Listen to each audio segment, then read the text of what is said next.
Hi.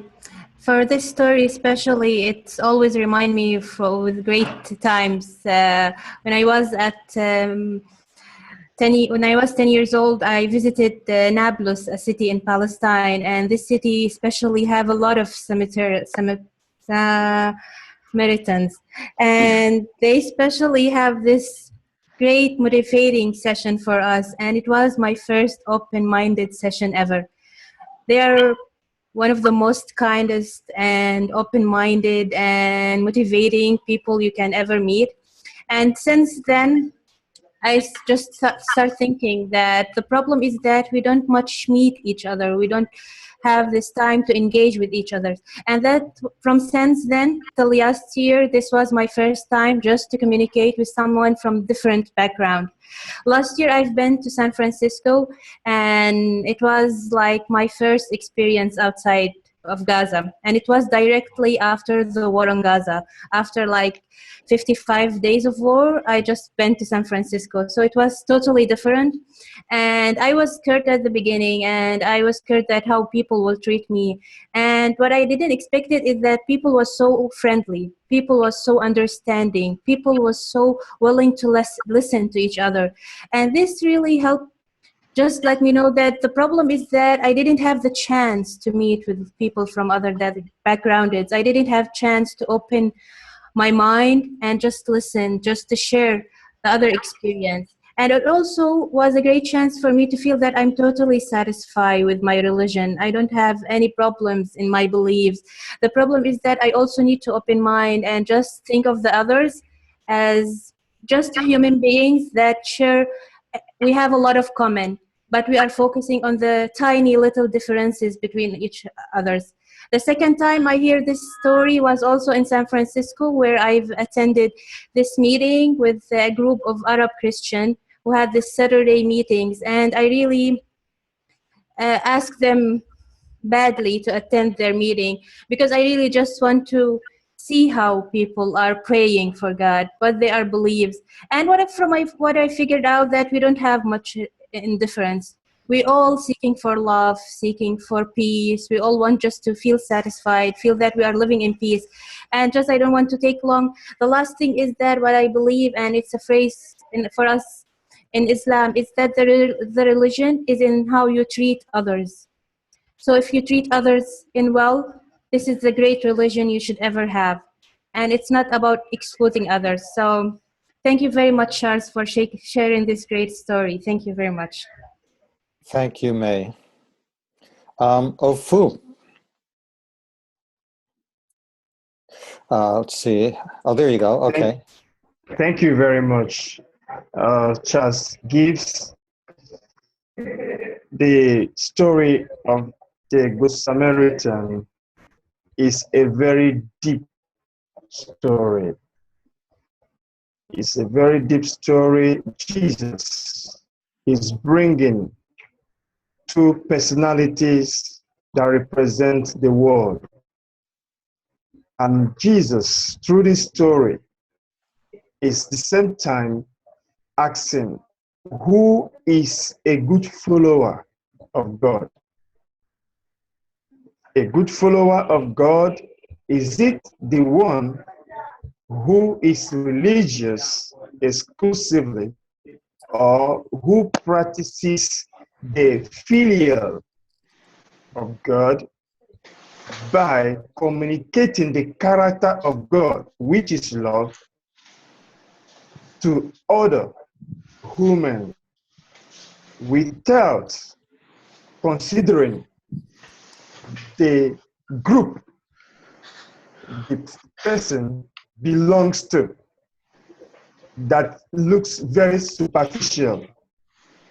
So to me, this account, I used it yesterday. Charles Gibbs, when I saw the publication through the OWell page, I immediately downloaded the PDF, and it helped me to give a good reflection during the Interfaith yesterday. So I think that the Good Samaritan is the true value that God needs humanity to promote not being religious, but being God's filial service to humanity. So this is what I can say, that this account, the Good Samaritan, is the global citizen, whereas the priest and the Levite are those claiming to religious that exclude others. So what can guarantee oneness, unity in diversity, and bring end to discriminations and humiliations and prejudice is love for one another, which Jesus had Thank you, just, Offuh. which is what we have just read itself. Thank you, Offuh. Beautiful. Mark. Hello. Yes.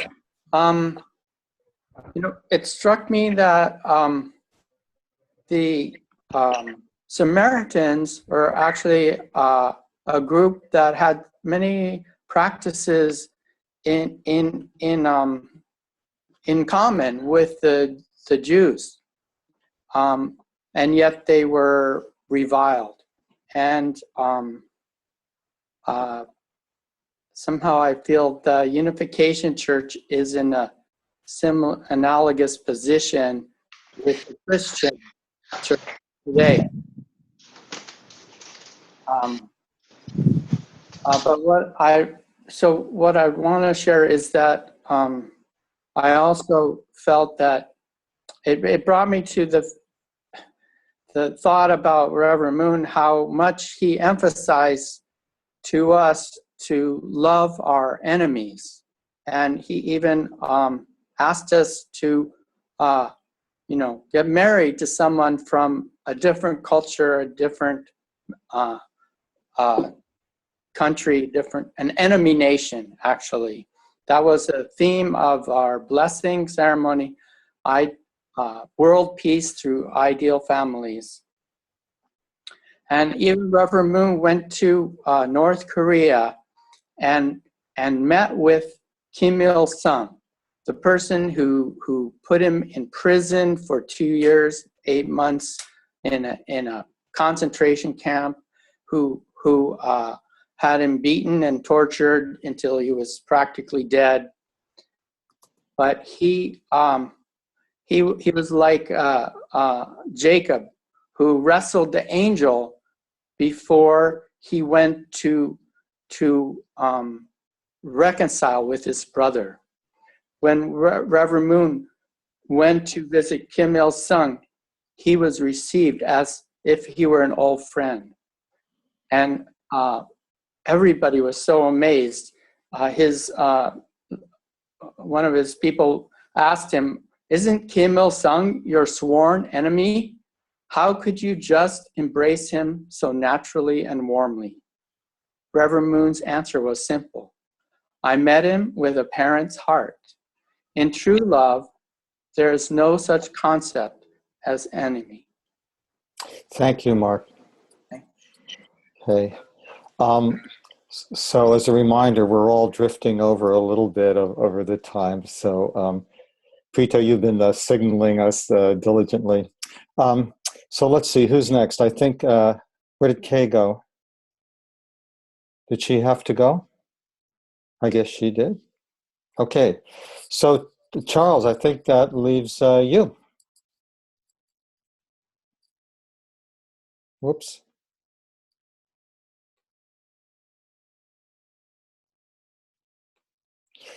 I was very touched by the parable. I've heard it before, but it really spoke to me at a very deep level.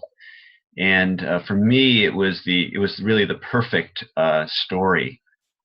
For me, the essence of interfaith work, the essence of really peace on earth, is how we understand neighbor.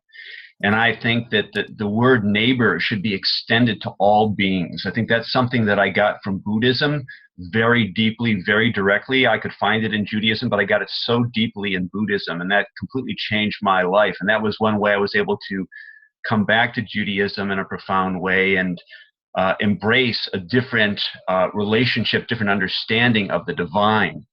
And so my own prayer practice, I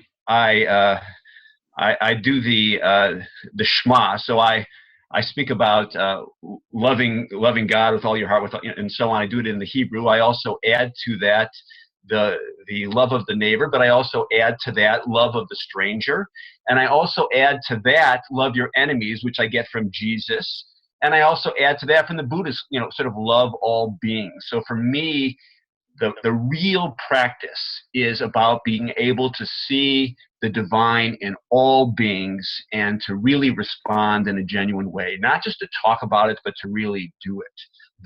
That's the real practice day to day. And even at the practical level, when I lived in Oakland, I had a practice where every time I met someone on the street who asked me for money, or even if they didn't ask me, I gave them money. That was my practice, to not judge whether they deserved it or not.